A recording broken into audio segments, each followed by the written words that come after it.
Accessing archive. Authorizing. Access granted. Accessing file.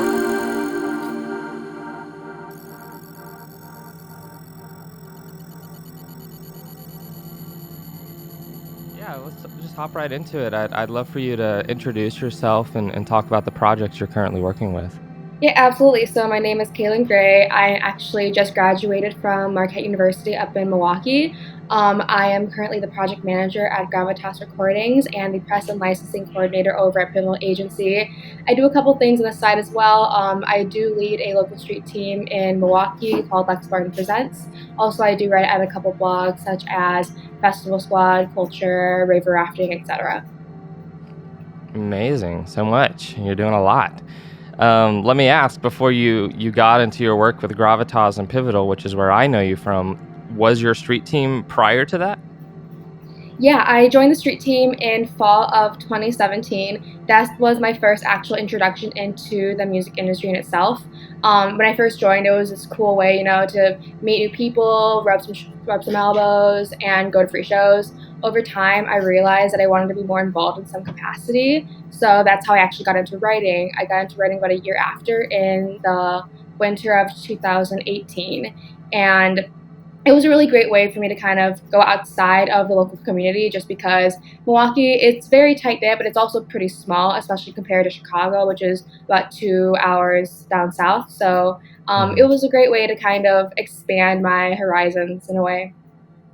Awesome, awesome. I definitely resonate with that because I understand, being from a town with a tight knit culture in the music scene, which San Antonio definitely is, which is where I'm from, and then kind of needing to branch out a bit as well. Like working with more like nationwide or even worldwide artists. As someone who kind of helps facilitate music and the things that happen around music, promotion and artwork and music videos and management and touring and all the stuff. So it sounds like, we're definitely kind of similar in our career path.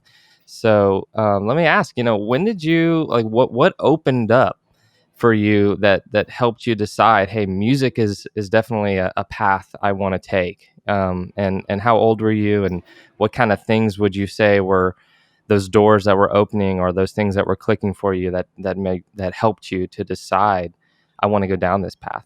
Yeah, absolutely. So, my family's always been really encouraging of me. They've always said, you need to do what you love. You shouldn't really be stuck in a job that you regret.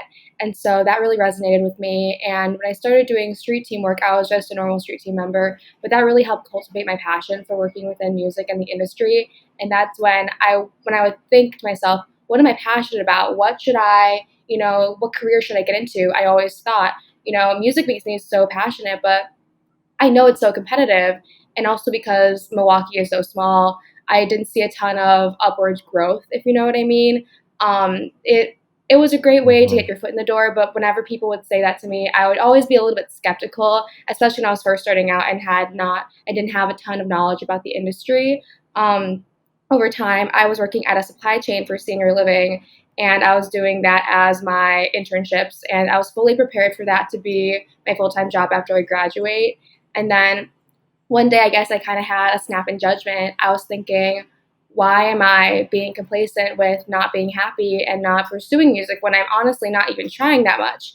And I think a big part of that was just because I would compare myself too much. I always kind of had that downfall. I always would compare myself to other people, even though I know that's not very healthy to do. But Hmm. I would think to myself, well, there are people who are probably leagues ahead of me who are interning at these like giant corporations. Why would anyone want to hire me if I don't have any relevant music experience? And then I realized to myself, wow, I'm losing a battle that I never even tried to fight. I wasn't actually, hustling or pursuing anything. So why am I getting so down about myself? It just doesn't make sense. And then I kind of realized there was really nothing to lose by really taking charge, finding your own opportunities. And that's how I actually landed my position at Gravitas. People always say that connections, you really need connections in the music industry. And that is 1000% true. However, I landed that job without knowing anybody. And that's also how a lot of our team members actually got affiliated with Pivotal and Gravitas because they sent a cold email or they reached out on Instagram, and that really shows more hustle than you think it does. Because really, companies really like when people take initiative, especially if they're not outwardly, saying, we're hiring, please apply. If you reach out and say, hey, I want to help you, I love your company, and I would love to be a part of it, it speaks volumes. And that's how I got my job at Gravitas. Amazing. Such an awesome journey. Yeah, that sounds very familiar, similar vibes here for sure. For me, it was, I was going to college for business administration, and I did end up getting my degree in business administration. But when it came to wanting to go, pursue another degree, like my next degree, there was a part of me that was just like, why is this really going to help me do the things I want to do? And definitely took some meditating on, my future, and as well as stumbling into some psychedelic experiences, which I talk about a lot on these podcasts, that kind of opened my eyes to possibility, and also the culture that we're a part of here in the United States, where it's very like on this typical kind of like path where people, go to high school, go to college, get a degree, get married, have a wife, and then, have kids, and then just kind of like live that kind of householder path. And, there's nothing wrong with that, but I knew that it wasn't for me. So let me say, for you, did you have any kind of mind expanding experiences or psychedelic experiences that kind of helped shape that sense for you as well? Because it sounds like you have like a very good internal compass of like where you want to go, and a lot of people don't. A lot of people even today, being, I'm almost 30 now, I'm 29. I still know people today in my life that don't quite yet know where they want to go or what they want to do. They're still figuring it out. So for you, did this play any role for you? Yeah, exactly. And I live with my boyfriend, and he is an accountant, and I can tell kind of how draining it is at times for him. And it really feels surreal to be in the position I am, especially during the coronavirus, and especially just being a graduate. I just recently got promoted to project manager, and this was amongst all this craziness, especially with people getting, furloughed or laid off. Like, it's really heartbreaking, and I feel so incredibly lucky to be in the position I am, and that the cards fell in place. But I do think I don't necessarily remember the last time I took psychedelics. I feel like it was, well, last time I took, well, one situation in particular I remember when I was tripping on acid.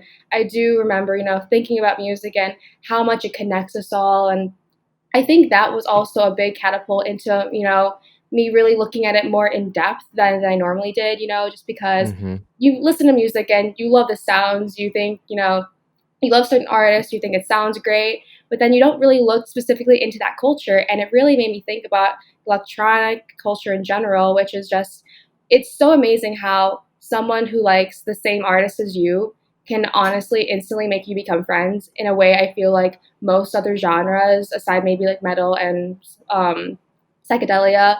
But I mean, if someone says, hey, I love, Ariana Grande, people are like, yeah, me too. But like, so does a billion Sure, people in the world. sure. Electronic has such a tight knit niche to where there's a car in my parking lot. And one time I have a Grizz decal on the back of my car, and that person put a note in my car, that said, having a Grizz fam in the apartment be hitting different. And like, that just doesn't really happen for other genres. But yeah, Right. it's really made me kind of open my eyes to the more intricacies within the community and how much it unites them. And that's another, reason why I just love the electronic music community so much, is because everyone is so open and loving, and you have an instant bond almost like instantaneously from knowing you enjoy the same type of sounds that someone else does, which is pretty wild. Yeah, I do totally find that same thing. The music absolutely feels like a really big common interest, and something you can talk about endlessly with someone when you discover that, you might like the same artist or the same genre or the same band or the same electronic musician. And in fact, I made a lot of my best friends of all time through music and being fans of the same artists. And that is actually what brought me and a lot of my collaborators through my band Something Fiction, as well as our label Time Wheel together, was our love for certain experimental musicians, Aphex Twin, Nine Inch Nails. These are the type of things I grew up listening to before any psychedelic experience. And then once I had my first few experiences with mushrooms, I started delving into the psychedelic electronic music scene. The classic Spangle, was the first one that I kind of got into, and this was still in my college years, probably 10 years ago at this point. And then slowly but surely you're learning, who plays with Spangle at these festivals, and you start researching, who are the sub headliners, who are the openers, and then all of a sudden this whole world opens up to you. Whoa, there's a lot of music. There's a lot of music out here like this, and yet it could be interconnected by its visionary quality, or it could be interconnected by its like deep bass sounds. But everyone still has their own angle that they're approaching, their own influences, their own message that they want to bring, which I find super awesome about music. I mean, I think music is like art, but it's a more immersive form of art. And I love visual art too. And I think it's just as equal to music and its importance. There would be no solid album or no solid single without a solid piece of art to accompany it, to invite you into that world. And I feel like that's a big part of it. So I totally relate with being able to build community and find friends, like through your common music interests. That's super cool. So how has it been working with Gravitas? And would you mind explaining to the listeners, what Gravitas is, and how you discovered them, and that type of thing? Yeah, absolutely. So Gravitas Recordings is a record label that's based in Austin, Texas. They've been around since about 2011. It was founded by Jesse Breda. They host a bunch of artists such as Closey, Symbionics, Zebler and Conti Experience. And, it's done a lot within the past 9 or so years. They do a lot of charity work as well. I joined officially in late April of last year, although I was doing some copywriting for a couple months beforehand and it was more freelance. But I am currently the project manager, and because our teams are so small, I tend to wear a lot of hats. There's about 4 people. It's Jesse, Alicia, who is the label manager, Selby Dittman, who is the social media manager, and we have an in-house video expert named Garrett. But so I kind of do a little bit of everything. I have my toes dipped in A&R. I review incoming demos, and I do some talent outreach if we're looking for anything. And then I also do some marketing related inquiries, such as creating the one sheets, doing copy for our press releases and other album blurbs, just other basic operational things such as keeping track of what projects we're working on, making sure tasks are assigned in our task management software, and making sure that things are accounted for. Other miscellaneous things such as even converting a wave to an MP3 file or just creating a fan link. So I definitely have toes in everything. Currently, I would say my main responsibility is relevant to PR, press, and reaching out to blogs, YouTube channels, and playlists. It definitely was not, I feel like, supposed to be as big of a role as it has become, but when I first joined, I kind of had a lot of time on my hands. It was a new project that I was excited to get the ball rolling on. Gravitas never really had an in-house press person in the past. They'd usually hired an outside PR firm, and PR firms are pretty expensive at times, and having it in-house just seemed much more cost-effective. So I really took that project on. It was also pretty relevant to me since I am a PR major. I graduated with a major in public relations with minors in advertising and human resources. But I only took really one class at my university that kind of was relevant to that, if you would say. It was called PR writing, and we did, we drafted pitches, and we kind of role played calling a journalist. And that was really great. I think the one downfall though with that, and in regards to what I'm doing now, is just because that pitching in mainstream media is a lot different than electronic media. If you call a journalist at, the New York Times, it's not really a big deal. They probably get calls all the time. They probably have a work phone. But if you call someone from the electronic music industry who's a writer on the phone, they'll be like, "How did you get my number? This is weird." So that was definitely my biggest challenge when I first started, was just because everything I looked up online, all the advice I was trying to see, it wasn't exactly relevant to the niche that we currently are in. So a lot of the things I did was self-taught, but I've been doing it for some time now. They Pivotal and Gravitas are sister companies, so that's how I got onboarded onto Pivotal. Mm-hmm. It's mostly the same people, but we have other agents and managers over at Pivotal. We have Cole, Anad, Sam, Koshi. They're all great. And so I do the press over there more as well, like their in-house press person. I did a couple freelance campaigns for their artists, such as management clients like Megan Hamilton, Jack London, Cloud Chord.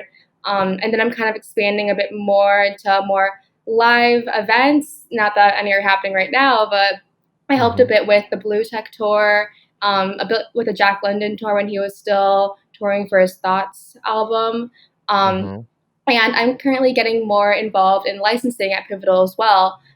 That's still something that hasn't been fully fleshed out yet, just because publishing and licensing is a very daunting and intricate task. So, Yeah. we're all still learning. Even, some of us who have been in the music industry for years, they're still pretty, it's pretty fuzzy on what publishing intricacies there are. But that is also something that I'm hoping to grow more into. So right now I'm doing kind of things like making sure songs are registered, and I think in the long run they would like me to have more of a role in sync licensing. Are you familiar with sync licensing? A little, but go ahead and enlighten us. Yeah, it's basically, I feel like an example is the easiest way to put it, but if you hear a really popular song and it's played on your favorite TV show, Yeah. that's basically sync licensing, because you're licensing your music and it's syncing the audio up to like a visual. So if you see a Mm-hmm. commercial with a song like I know Bulk and Bump and Grammatic's Amo, it was on a Porsche commercial during the Super Bowl. That's sync Oh, licensing. wow. A lot Yeah. of yeah, a lot of sync licensing deals make huge money. It's honestly insane. Um, Mm-hmm. and there are a lot of companies specifically designated to that. But so I'm definitely not expecting to full blast into sync licensing, just because it's a lot, but maybe Mm-hmm. doing some pitching here and there and helping out where we can, just because admittedly PR and press, although it's great for branding, it doesn't bring in a whole lot of money. So it's a great way to kind of, contribute to the business in that sense. Wow. Okay. I'd like to talk a little bit about sync licensing, but I do want to say on your PR outreach, I will say, you've been one of the most pleasant people to work with, Aw. that has, reached out to us. We get a lot of submissions, and we get a lot of artists themselves reaching out, and also sometimes publicists or PR agents. But just want to say you do an incredible job. Super easy to talk to, super informative. Love your words, your write-ups, your EPKs, and everything. So yeah, just want to give you some props there. Great work. I really appreciate that. It's interesting just because I love PR. I love the people I've met from it. I really do feel like it's been the best way for me to kind of enter the industry, if that makes sense. Because although I Hmm. was doing things outside of such a street team stuff and writing, I really didn't network that much. And I feel like it's been a great way to kind of expand my horizons, meet new people, form new connections. And I don't know, I just really love the people that I've met through this opportunity. Absolutely. I can imagine. So when it comes to sync licensing, because I'm also a video editor and I work with a number of brands, and we end up getting music in commercials, there seems to be two big angles of how people go about it these days. And one is finding copyright free, royalty free, stock usage music. Hmm. And then there is, finding an artist, and then actually like talking to that artist manager, talking to that artist in particular, and then kind of coming into an agreement with some type of deal. Now, obviously, I think, going and talking with the artist or that manager is going to bring a lot more money into that musician's career. Um, but at the same time, it's just as easy to go kind of find a similar vibe through this royalty free, audio jungle stuff that exists. So what would you say is like the pros and cons of both? And obviously helping artists, sustain their self, because we know that it's definitely trying times for artists right now, is one big pro for artists and management agencies working directly with people doing commercials and this type of thing. But what are the cons, and where do you see us kind of going? Because there has to be a way to sustain musicians. Streams don't do it. People Right. can get 1 million streams and end up, maybe paying their bills for a month or something. You know what I mean? It's like it's not as successful and lucrative as it used to be with the current paradigm. So I'm just curious on your views on sync licensing and just in general, like how can artists be supported these days? Yeah, I mean, it's definitely kind of harder for me to touch on it just because I'm still relatively new into the space. But I mean, sure, you can always find, royalty-free images. You can find royalty-free music. But I feel like maybe one of the cons would just be that it's available to everyone, and potentially it might not fit the exact vibe you're looking for. If you're, looking to sync a license and, pay money, you're theoretically looking for the exact 1000% perfect match. And that's why a lot of sync deals are kind of harder to come by, just because music supervisors are very selective on what they want. Maybe they want someone with lyrics who's actually telling the story of, what's going on in the commercial. And I don't know many Mhm. royalty-free music can actually convey, that type of story that would perfectly match what they have in mind. But I mean, it's all up to preference. I feel like a lot of music supervisors, if they work at a big enough company, they have the budget to afford it and to really make sure that it's the absolute perfect that it can be. Also, it's available to anyone. So I feel like sometimes royalty free music, you can kind of tell if it's been recycled a lot, and maybe they just want to find something a bit more unique. But I mean, it's definitely Right. it's a tricky game to play. Similar to PR, a lot of it is relationship based. So that's still something I'm still trying to dip my toes more into and getting more in front of different music supervisors of different companies. But yeah, I mean, Mhm. there's not really, I feel like, a set in stone rule or like a set in stone type of like expectation on when you should and when you shouldn't. But it Mhm. really does depend on what you think is, the best fit for what you want to convey your story on the screen. Mhm. Mhm. But I feel like it's a bit different from, like, for example, a YouTube video or that type of vlog versus a commercial or a TV show. For Right. YouTube, they have, copyright claims. So one time, this person inquired within Gravitas and was like, hey, could we use Axel Desleff's remix of Clozy's track in our, Indonesia trip? And I said, yeah, sure. However, if you do choose to monetize the video, the money will go directly to Clozy. So that Mhm. way they didn't really have to, they really didn't have to ask if they wanted to use it, since they wouldn't be monetizing it. The way that YouTube's copyright system works is it will automatically like pinpoint the track, and then it'll be distributed of your royalties. So Mm. yeah, so it's a bit different, where they don't necessarily need permission, unless, people could always do a copyright strike. But generally speaking, if the label is pretty chill, you might not even know about it. Otherwise, Mhm. TV shows, commercials and movies, that's a lot different. I feel like if you have a close enough relationship with the artist to where you guys are homies, feel free to just be like, hey, could we do this? And maybe they'll loop in a manager. If you don't have a Mhm. relationship, I would say reaching out to the manager or the label itself is the best bet. If it's released independently, the manager is probably the go-to, just because they handle more of the business aspect. They can help negotiate. Right. And make sure you get the best deal for yourself, because you never know if, there's something shady, like, this is exclusive to us, you can never do it with any other partner, and it's not worth that much money. A lot of the deals do tend to be non-exclusive, which is great, because then, you can circulate your music even more places. And something Mhm. that's really positive about sync licensing versus, press, for example, is that it really doesn't have to be super timely. A song from 10 years ago, if it fits, it fits. And it could be, you could use that instead of, press. I feel like people normally will only write about something that's released within perhaps last month or so. And that's why campaigns tend to end shortly after release, just because, it's almost old news at that point, where sync licensing, it really anything goes. Yeah. Yeah.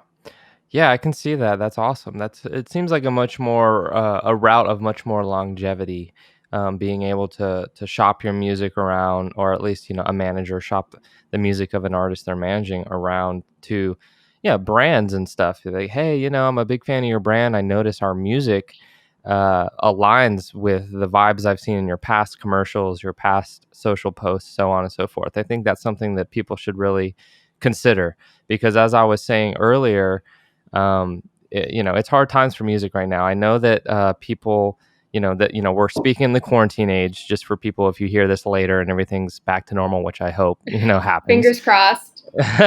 Yeah, most musicians get their money from touring, from shows, from merchandise, T-shirts, vinyls, CDs. Freaking what are they called, USB drives, full of your discography, support on Bandcamp, maybe you get lucky and get a Spotify hit and make some money, that type of thing.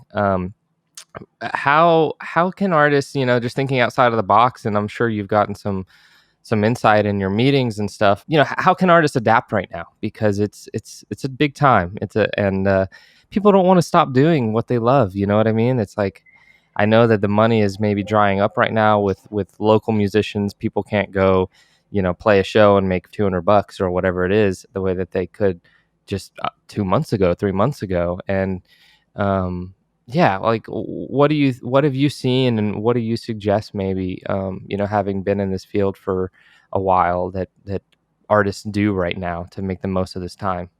Yeah, that's a good question. And honestly, it's something that, all of our team is still figuring out, along with, probably so many agencies around the world. It's really tricky. And, everyone's flocking to live streams right now, which totally makes sense. But it has become to the point where it's really hard to kind of stand out and, actually make an income from that, just because a lot of things are donation based. I do Right. think this might be more of a long term type of reward, but the way I've personally been adapting is I've been taking the time to kind of expand my network even more. Since everyone's home, this is a great time to reach out to people you've never spoken to before, or you've always admired from afar, but were intimidated to, have a conversation with, just because everyone's at home right now. No one's, running Hmm. frantically around a venue trying to, find a writer for people. No Right. one's really touring or traveling right now. Everyone is in the same boat, to where they're scared. They're in their apartment or their house, and they just wanna, find a way to get to the end of the tunnel. So I think something that I've been doing that a lot of other people should really take advantage of as well is reach out to people. You never know what could happen down the line, and also it's just a great way to, in a way, alleviate like yourself from kind of, if you're quarantined alone, like kind of the loneliness that you have. But I've been doing that a lot. That's how we actually had our first conversation, you and me, Matt. I thought, me and Matt, Hmm. we've been corresponding for quite a while, but we've never actually spoken to each other, verbally. So I reached out and I said, hey, I would love to, jump on a call with you and learn more about you, and to talk and see how you've been doing, and see if you've been, holding up all right. So Hmm. this Hmm. definitely isn't, a way to make instant income, and by no means. And you shouldn't really look at it that way either. But you really never know what could be, productive. I do view it as productive though, just because you're bettering Hmm. yourself, you're challenging yourself. If you're more of an introvert, you're challenging yourself to go out of your comfort zone and meet these people that you might not be, comfortable with in normal day life. And Right. Right. having connections in the music industry is huge. So you really should not undervalue, you know, or undervalue the importance of networking, especially during this time. Absolutely. Yeah, it is. I do find the music industry to be heavily network based. It's funny. It's almost like this legal drug cartel. It's so small, like you really don't realize until, two people at the end of the world are like, "Oh yeah, I know him." Right. It's funny. It's like, because honestly, yeah, music is a drug. I'm just saying, and not in the sense that it's gonna like technically alter your consciousness, like while you're driving and all of a sudden you can't drive, but it's like, I feel like it's this product that everyone can appreciate, everyone can enjoy. When it's loud, it's better. It also People love just to get gives it. you euphoria. Exactly, that too. So that's what I mean when I say it's like this this legal drug cartels. It's like everyone has like they have their little product and they're trying to sling it to 1,000 people a night. You know what I mean? It's just so funny. And then everyone behind the scenes is like the logistics. I'm just joking around, but Yeah, the cult of res. It's a very exactly. real thing. Oh, for sure, for sure. That's too funny. Yeah, so while you were talking on that, a few ideas popped into my head just about what people can do maybe these days. These are kind of more self-generated, but what do you know about Patreon? I know a fair amount about Patreon. I actually knew about it for a while just because I watch different YouTubers online, and that's a pretty common platform that people have. I've Yeah. always associated it more with YouTube, and then eventually I started seeing more musicians going on it. Desert Dwellers, one of our pivotal clients there on Patreon. I believe Beats Antique is also on Mm-hmm. Patreon. Yeah. I know you have different tiers on what people would like, such as tier one, it's just merely support. Tier two could be you get a free shirt. Tier three, you Mm-hmm. could, get tickets to a show and stuff like that. I feel like it's a great way to really, make more of a close knit community. It's kind of like a Facebook group, but Yeah. it's a way to support your favorite artist in a way that, a like on a status probably, can't. Right. I agree, and it's only $2 or $3. I mean, you can give more, but I think most artists have a low end tier. You know, it's Right. 2, 3, $5, and for you to be able, like I feel like people should really appreciate music in these days, maybe more than we used to. When I was growing up, if you liked, a band, Nine Inch Nails, for example, Trent Reznor, big inspiration for me, super dope guy. All his words, all his tones that he's created, and his artwork too, has been top notch from the beginning, at least in my opinion. Anyway, so to support Nine Inch Nails, the artist, I knew it was important to support the musicians that you like. I would buy every new shirt. I would buy every new album. I would go to the Hot Topic and when my mom takes me to the mall and I would look, is there a new Nine Inch Nails shirt? I want to support, but I also want to be the dude repping the freshest nin shirt, and also, the albums themselves, that they get probably, 30% of that album cost or whatever it is, once it's all said and done through a major record label. So today, instead of, them getting those $3 of the $10 of the album, just send them $3 in Patreon and just send it to them monthly. You know what I mean? I feel like that's an easy thing to do, and it's an eeasy thing for artists to do, and I don't know why you wouldn't do it. I feel like some people maybe are opposed to donation culture. Maybe they feel like cyber begging or something like that, but I don't see it that way, especially knowing the trying times musicians are facing right now. And this is from the guy just starting in his bedroom to the massively successful artist right now. Everyone is experiencing a drought, so to speak. And I think Patreon is something that I, as another person that's founded a label, we're a much more indie label, I think, than Gravitas, who has had much more success with bigger artists and that type of thing. But I'm encouraging the artists of Time Wheel to start Patreons because I think that why not? As long as there's no moral quandaries there for you.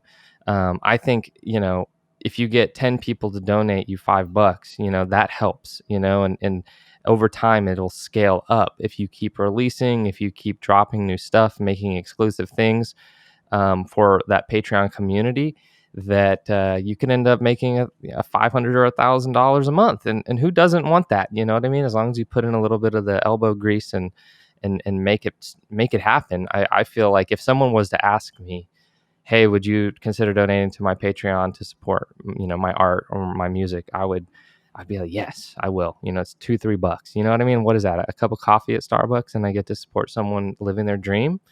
I mean, for me, it's an easy yes. I think everyone's maybe different though. Like in your experience, has that been tossed around a lot about, getting artists on Patreon, or is it kind of still a newer thing?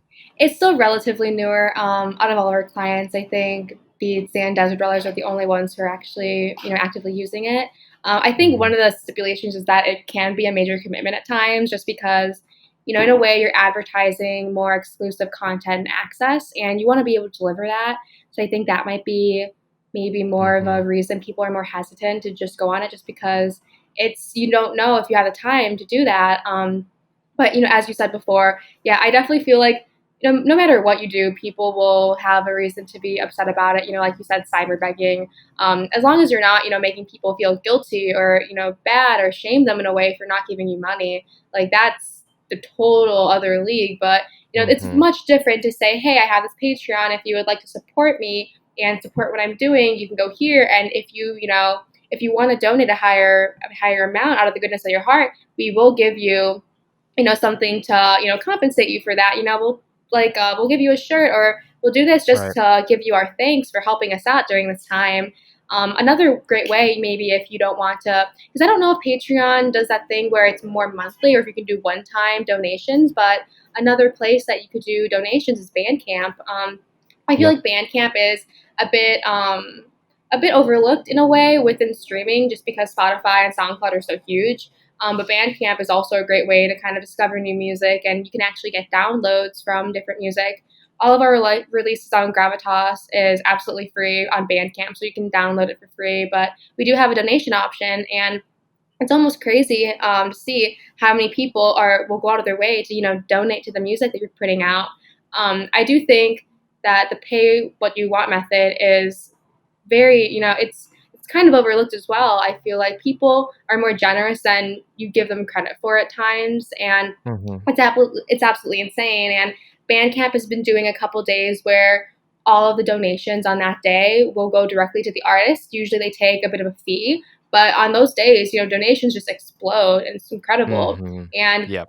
even if you do cop, a release for free, you're still helping us out, just because, typically, I don't know if other, our artists do this, but to get the free download, you just have to input your email address. And that's a great way to kind of get on our email list. And, that also helps us out and benefits us in the long run. So, you never really know. And there's so many ways to support an artist that may be just overlooked, whether it be a follow on Twitter or, like a Hmm. shout out on Instagram. Like there's so many ways.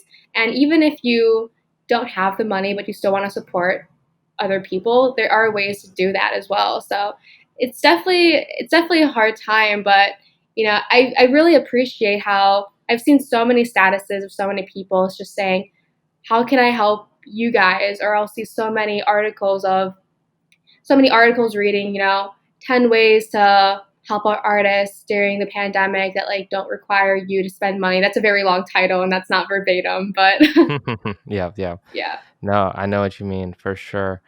Another idea that just popped in my mind on what artists can do right now is maybe tutorials. Yeah. Imagine getting a tutorial from an artist that you love, even if it costs a few $100. But you get to learn, the inner workings of how they maybe make a really fresh sound or a really cool dynamic in their music. I've seen a number of artists that I'm fans of offering tutorials during this time, and I can see that as a massive service, that really can't be overlooked, as well as just there's so tutorials, There's and coaching then as well. A lot of people are doing more coaching for, like Ableton and whatnot. yes, that exactly,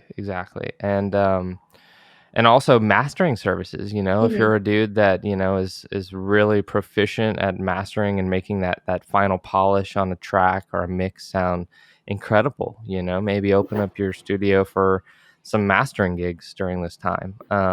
Because I certainly know that has a value, and definitely a few $100s in value if you're good. And I don't know, it's better to me than these services. I don't want to call any service out in particular, but where they have like AI master your track for $20. You know what I mean? It's like, I get that. I mean, that's an interesting innovation, but I feel like you really need a human ear and a human mind and someone with reference points, of maybe work they've done, or work they've done for other people, as to where things should sit in a mix. So I don't know. I would much rather have a human mastering my music than an AI, personally.